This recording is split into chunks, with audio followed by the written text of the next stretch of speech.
जंगल में घनघोर आंधी चल रही थी। जंगल के बीच में से एक तेज चलता हुआ रथ तेज गति से आता है और उस रथ के पीछे पीछे 30 के करीब सिपाही आ रहे थे। रथ पर जो आदमी बैठा था उसको देखने पर लग रहा था कि वह किसी राज्य का राजा ही हो सकता है। उसकी वेशभूषा को देखकर ऐसा प्रतीत हो रहा था कि वह किसी राज्य का राजा ही है।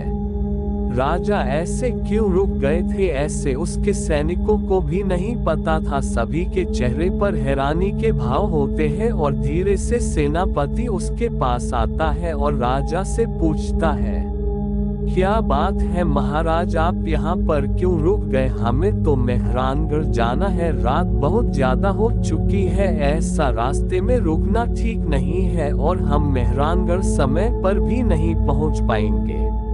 राजा ने अपने सेनापति के कंधे पर हाथ रखा और उन्हें एक पर्चा निकाल कर दिखाते हैं। सेनापति जैसे ही उस पर्चे को देखते हैं तो सेनापति एकदम से मंत्रमुग्ध हो जाते हैं और फिर सेनापति बड़े ही प्यार से राजा से पूछते हैं कि यह इतनी खूबसूरत लड़की कौन है महाराज? तभी महाराज अपने मुंह से मुस्कुरा देते हैं और कहते हैं कि ये है राजकुमारी नंदिनी, मेहरानगढ़ की होने वाली महारानी। जब मैं पहले ही बार में इन्हें तलवारबाजी करते हुए देखा था तो मुझे ऐसा लगा कि उनकी तलवारबाजी चल नहीं रही है बल्कि मेरे दिल से होकर गुजर गई हो।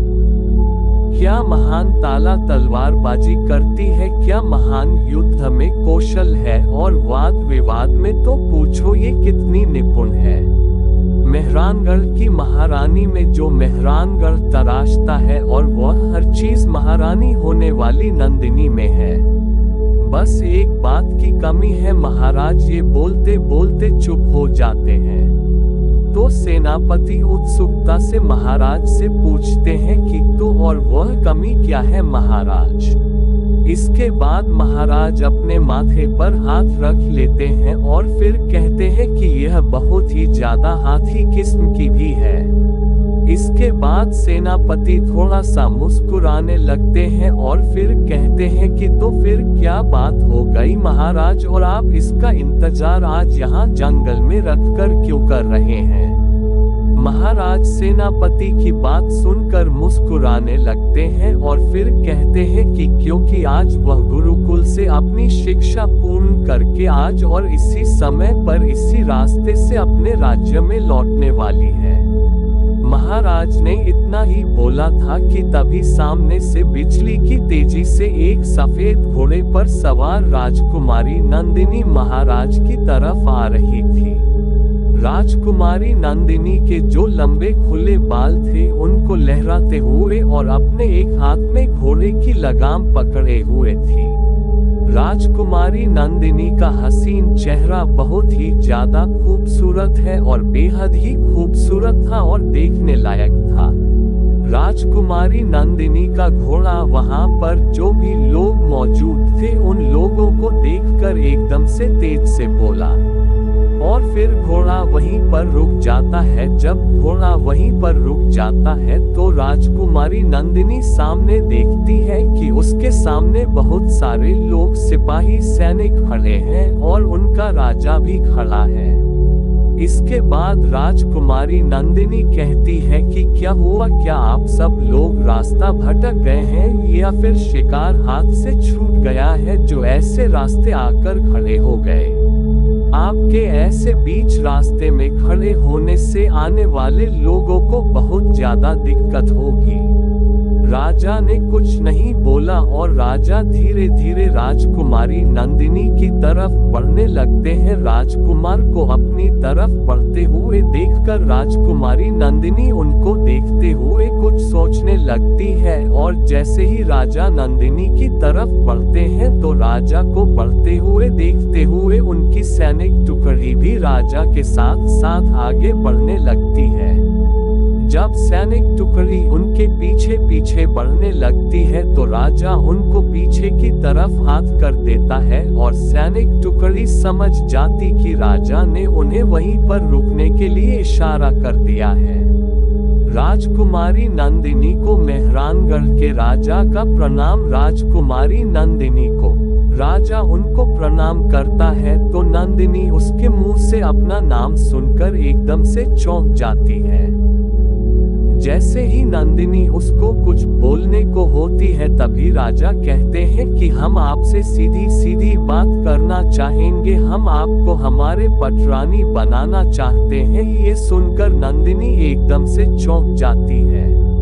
राजकुमारी नंदिनी एक टाइम पर तो कुछ नहीं बोलती है, उसके थोड़ी देर बाद कहती है कि लेकिन ऐसे किसी का रास्ता रोकना कहाँ तक जायज है, आप हमारे राजमहल आ जाए और वहीं पर हमारे माता पिता से बात कर लीजिएगा।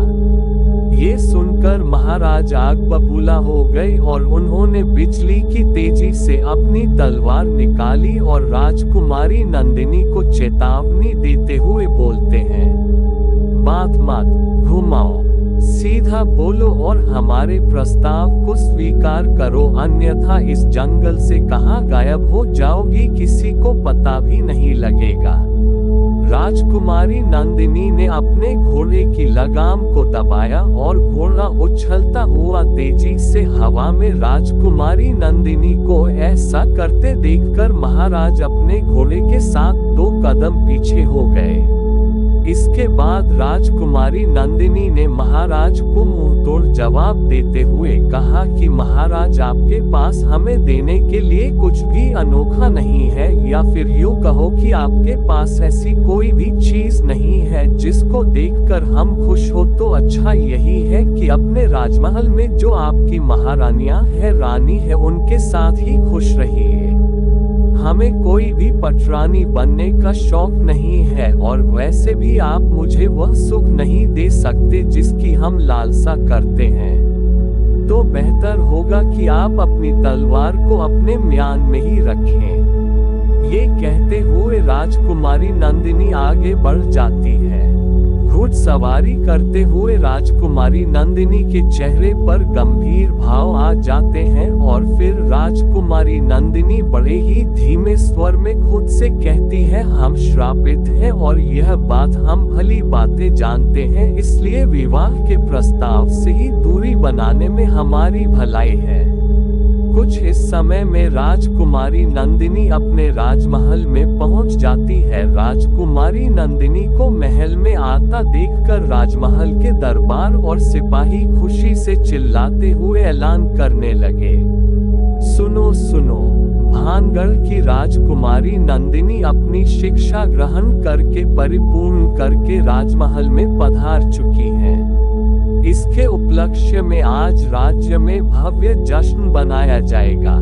राजकुमारी नंदिनी दौड़कर सबसे पहले अपने माता पिता के शयन कक्ष में पहुंचती है। राजकुमारी नंदिनी को देखते ही राजकुमार नंदिनी की मां ने उनको अपने सीने से लगा लिया और फिर कहती है कि आ गई हमारी नंदिनी, पूरे 5 साल बाद देख रहे हैं आपको। राजकुमारी नंदिनी की आंखों में खुशी के आंसू थे। महल में बेहद कीमती और खूबसूरत शीशे हर तरफ लगे हुए थे, लेकिन राजकुमारी नंदिनी ने अपनी मां की आंखों में अपनी तस्वीर को देखा और वो बेहद भावुक हो गई और खो गई। इसके बाद राजकुमारी नंदिनी के मां राजकुमारी नंदिनी से कहती कि आप कितनी बड़ी हो गई है और बेहद खूबसूरत, और आपकी नीली आंखें तो बेहद ही ज्यादा खूबसूरत लग रही है, नजर ना लगे मेरी राजकुमारी को। ये बोलते हुए रानी ने तुरंत दासी से पूजा की थाली मंगाई। दासी थाली लेकर जब तक वापस आती तब राजा देवनाथ भी आ जाते हैं और पीछे से ही अपनी पुत्री के बालों को सहलाते हुए कहते हैं, तुमने अपनी सारी शिक्षा पूरी कर ली है और अब समय है तुम्हारे विवाह का। ये सुनते ही राजकुमारी नंदिनी अपने माता पिता के कक्ष में से गुस्से से बाहर निकल जाती है। अगर वहां से सीधा अपने कक्ष में जाती है और बिस्तर पर जाकर धम्म से बैठ जाती है। कुछ और बात नहीं कर सकते थे। पिताश्री, हम इतने साल बाद लौटे हैं और इतने साल बाद लौटने के बाद भी पिताश्री ने आते ही विवाह की बात करते और हमारे जख्मों को कुरेद दिया। हम जख्मों को भूलना चाहते हैं, लेकिन पिताश्री ने आते ही उन जख्मों को फिर से कुरेद दिया। हमें आज भी याद है वो मनहूस पल जब हम 16 साल के थे और उस समय भी हम अपने कक्ष में ऐसे ही बैठे हुए थे। ऐसा सोचकर राजकुमारी नंदिनी अपने अतीत की यादों में खो जाती है। कुछ साल पहले राजकुमारी नंदिनी अपने कक्ष में बैठी हुई थी, तभी उन्हें अपने मुंडेर पर किसी के कूदने की आवाज आती है, तो वह उस आवाज को सुनकर एकदम से संपर्क हो जाते हैं और फिर वह यहाँ वहाँ तलवार तलाशने में लगती है। जब तक है तलवार को उठाती तब तक वह उसके कक्ष की खिड़की में से कूदकर कक्ष में आ जाता है। इसके बाद वह नकाबपोश आदमी तलवार लिए हुए दबे पांव से राजकुमारी नंदिनी की तरफ बढ़ने लगता है। उस नकाबपोश आंखें दिख रही थी, हरे रंग की थी। धीरे धीरे वह नकाबपोश नंदिनी के करीब आने लगता है। उस नकाबपोश को करीब आता हुआ देखकर राजकुमारी नंदिनी की धड़कनें बढ़ने लग गई थी और राजकुमारी नंदिनी बयान में रखी हुई तलवार को लेने के लिए लपकती है, लेकिन तलवार उससे बहुत दूर रखी हुई थी।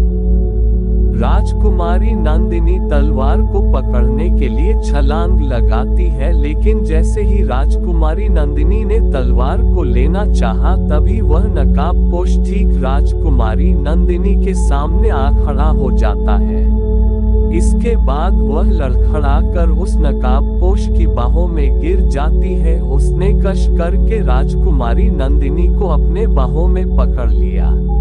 उसके बाद राजकुमारी नंदिनी उस नकाबपोश को गुस्से में धक्का दे देती है और फिर उससे अपने आप को पास से हटा देती है। जैसे ही राजकुमारी नंदिनी ने उस नकाबपोश का चेहरा देखा तो वह 2 कदम पीछे हो जाती है और तेज से चिल्लाती है, राजकुमार शिव। राजकुमार शिव को नंदिनी बचपन से ही जानती है और राजकुमार शिव का सिर्फ एक ही सपना है, राजकुमारी नंदिनी से विवाह करना। राजकुमार शिव मुस्कुराते हुए बोलते हैं कि जी हाँ, मुझे पता था कि आप इस समय अपने कक्ष में अकेली है, तो मैं सीधा आपके कक्षा में आ गया। अपने पहले प्यार को अपने करीब देखकर राजकुमार नंदिनी भी अपने आप को रोक न पाए, अमर शिव के गले लग गई। राजकुमार सिंह ने उन्हें अपनी गोद में उठा लिया। राजकुमार शिव ने जैसे ही अपने गर्म होठों को राजकुमारी नंदिनी के होठों पर रखा, राजकुमारी नंदिनी को जलने की बदबू आने लगी। उन्होंने अपनी मदहोशी से बाहर आकर जैसे ही अपनी आंखें खोली तो उन्होंने अपने सामने राजकुमार शिव को धू कर जलते हुए देखकर दहशत में आ जाती है। राजकुमारी वह सब देख कर के रोने लग जाती है और फिर राजकुमारी कहती है कि तुमने हमसे पहले किसी और के साथ। इतना कहने के बाद राजकुमारी नंदिनी कहती है कि क्यों शिव, क्यों? लेकिन तब तक राजकुमार है शिव की महज राख ही बची थी, राजकुमारी नंदिनी के हाथों में थी। तभी राजकुमारी नंदिनी के कक्ष में दासी आती है और उनको शाही स्नान के लिए कहती है, तो राजकुमारी नंदिनी अपने अतीत से बाहर आती है और फिर बिन मन से शाही स्नान के लिए तैयार हो जाती है। फिर स्नान करने के लिए उनकी सखी कविता उनको तैयार करते हुए बोलती है कि आप अपने वस्त्र उतार दीजिए और इस गुलाब के जल में प्रवेश कीजिए। पूरा का पूरा कक्ष गुलाब की पंखुड़ियों से प्रफुल्लित हो चुका है। उसके बाद आपके शरीर पर हम केसर का तेल लगाएंगे और राजा जी ने आपके लिए देश के विभिन्न क्षेत्रों से आपके लिए विभिन्न प्रकार के इत्र मंगवाए हैं। आपको तो इन सब की अभी आदत भी नहीं है, आपको यह आदत डालनी होगी। आप किसी दूसरे प्रदेश की महारानी जो बनेगी, अपनी सखी कविता की महारानी वाली बात बनने को नजरअंदाज करते हुए राजकुमारी नंदिनी अपने वस्त्र को धीरे धीरे निकलने लगती है। जब वह वस्त्र को धीरे धीरे उतरती हैं तो उनका कोमल शरीर, जिसको भगवान ने बड़ी ही खूबसूरती से तराशा था, ऐसी कला जिसके हाथ में कड़ा और कृपाण दोनों ही बहुत खूब जचते थे।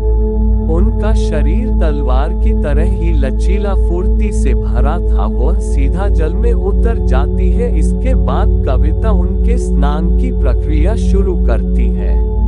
स्नान करने के बाद नंदिनी सीधा अपने बिस्तर पर चली जाती है, जहां उनके शरीर पर नाना प्रकार के इत्र और तेल लगाए जाते हैं।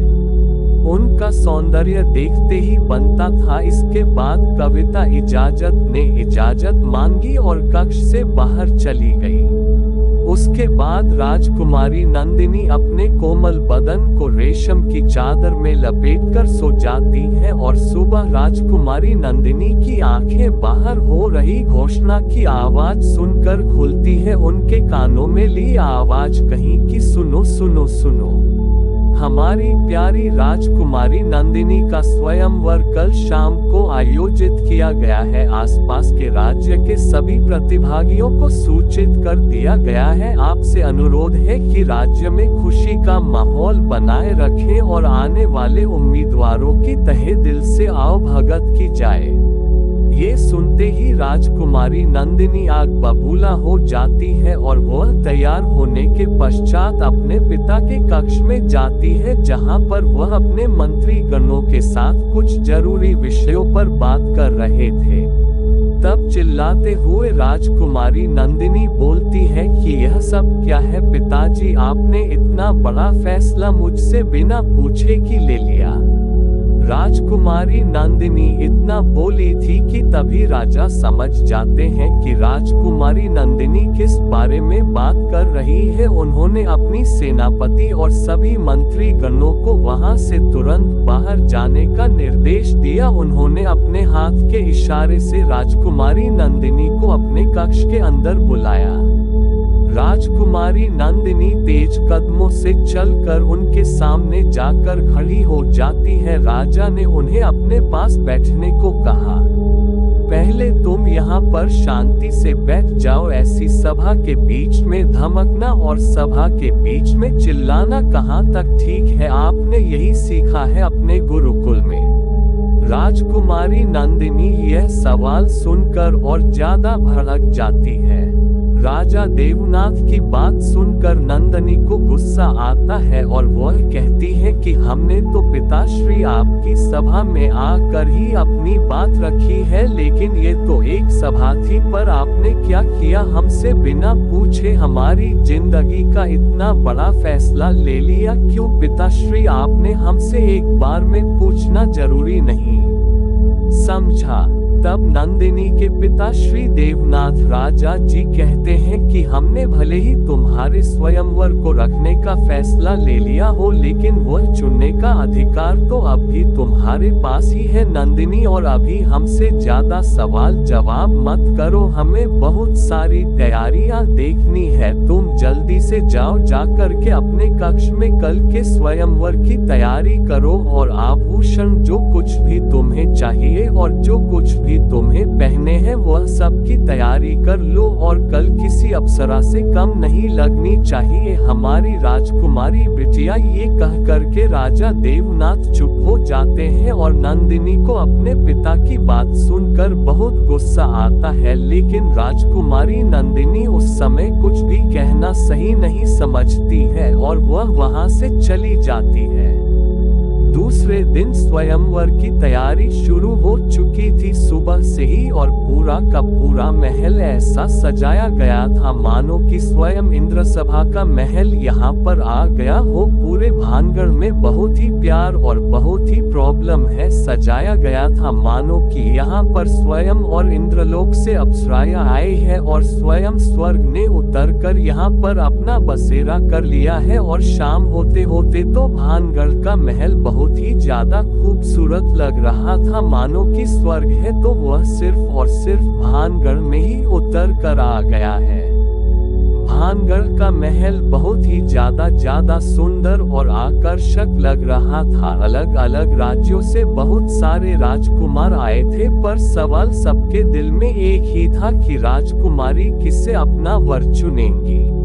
और देखते ही देखते पूरे राजमहल में मेहमान आ चुके थे और पूरा राजमहल भर गया था। बाहर से जो स्वयंवर के लिए राजकुमार आए थे, राजा आए थे, उन्होंने भी अपना स्थान ग्रहण कर लिया था और सबकी नजरें सिर्फ यही देख रही थी कि जिस राजकुमारी की इतनी प्रशंसा हो रही है, आखिरकार वह कैसी होगी और वह असल जिंदगी में कैसी दिखती होगी।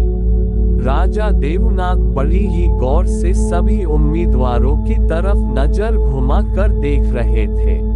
कुछ ही समय में रानी मायावती अपनी पुत्री राजकुमारी नंदिनी के साथ और उनकी सहेली कविता के साथ स्वयंवर में पधारती है। राजकुमारी नंदिनी यह स्वयंवर नहीं करना चाहती थी क्योंकि उनको उनके श्राप का बखूबी पता था, लेकिन फिर भी अपने पिताश्री के कहने पर वह इस स्वयंवर में शामिल हो जाती है। तभी राजा देवनाथ सेनापति को एक पत्र थमाते हैं। सेनापति, इस पत्र को ऊंची आवाज में पढ़िए और सभा को संबोधित कीजिए। इसके बाद सेनापति राजा जी से वह पत्र पकड़ लेते हैं और फिर धीरे से उस पत्र को खोलते हैं। उस पत्र को खोलने के बाद सेनापति के चेहरे पर एक शिकन आ जाती है, क्योंकि यह राजा का निर्देश था। तो सेनापति ने पढ़ना आरंभ किया। सबसे पहले भानगढ़ के राजा देवनाथ, आप सभी मान्य गणों का, आप सभी प्रतिभागी उम्मीदवारों का तहे दिल से स्वागत करते हैं जो भी इस सभा में पधारे हैं, और आशा है हमारी कि आप सभी लोग यहाँ सभा में उपस्थित हुए हैं, इस स्वयंवर में भाग ले रहे हैं। तो आप सभी में जो काबिल और श्रेष्ठ हो वही इस स्वयंवर का विजेता बने और मेरी लाडली राजकुमारी नंदिनी उसको अपना वर चुने। सभी लोग जो वहां पर बैठे, सभी लोग जो राजकुमारी नंदिनी को निहार रहे थे, उनकी सुंदरता को देख रहे थे और उनकी सुंदरता की अपने मन में तारीफ पर तारीफ किए जा रहे थे। अब वह सभी लोग सेनापति के द्वारा पढ़े गए पत्र के बहुत ही ध्यान से सुन रहे थे।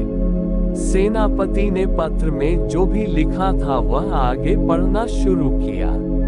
तो आप सभी लोगों को मैं एक ही बात बताना चाहता हूँ कि जो भी राजकुमारी नंदिनी का वर चुना जाएगा वह तिलिस्मी लाल हीरा, जो कि हमारा सबसे बहुमूल्य कोष है, इसका हकदार होगा। पर उससे पहले ये जान लेकर राजकुमारी नंदिनी श्रापित है। ये बात सुनकर पूरी सभा में कोलाहल शुरू हो जाती है। हर कोई इस बात को सुनकर हैरान था कि आखिरकार यह क्या बात हो गई। स्वयं राजकुमारी नंदिनी भी यह बात सुनकर हैरान थी, क्योंकि राजकुमारी नंदिनी को यकीन नहीं हो रहा था कि एक भरी सभा में उसके श्रापित होने को ऐसे बताया जा रहा है जैसे कि वह उसके लिए एक वरदान हो और उसने कोई बड़ा अच्छा काम किया हो। और इधर सेनापति यह बात बोलकर रुके ही नहीं थे, बल्कि वह पत्र को आगे पढ़ने लगते हैं। मैं चाहूंगा कि स्वयंवर की प्रक्रिया शुरू होने से पहले यह बात आपको बता दी जाए। राजकुमारी नंदिनी को मिला हुआ श्राप कुछ इस प्रकार है। राजकुमारी नंदिनी को संतान की प्राप्ति तभी होगी जब वह किसी ऐसे वर से विवाह करे जिसने अपनी पूरी जिंदगी में किसी के भी साथ संभोग न किया हो, क्योंकि अगर आप झूठ बोलकर इससे विवाह करते है तो आप तुरंत जलकर भस्म हो जाएंगे। जो उम्मीदवार इस पर खड़ा उतरता है वह कृपया अपने स्थान पर विराजित रहे, और बाकी से हमारा निवेदन है कि वह राजमहल से अभी की अभी विदा ले। राजा देवनाथ के पत्र में जो बातें लिखी थी उनको सुनकर के कई सारे उम्मीदवार वहां पर खड़े हो जाते हैं और गुस्से में लाल हो जाते हैं। फिर कहते हैं, क्या आपने हमारे यहाँ पर मजाक बनाने के लिए बुलाया था? यदि आपकी पुत्री श्रापित है तो इन्हें आप अपने पास ही रखें। इतनी दूर से हम अपनी बेइज्जती करवाने के लिए नहीं आए हैं। हम आज ही आपसे संधि तोड़ते हैं राजा देवनाथ। आप लाल हीरे का झांसा देकर के आप अपनी श्रापित बेटी को हमारे सर मरना चाहते हैं। एक एक करके सभी के सभी लगभग वहां से चल ही जाते हैं और कोई भी उम्मीदवार नहीं बचा था। वहां पर सारा का सारा राजमहल खाली हो चुका था।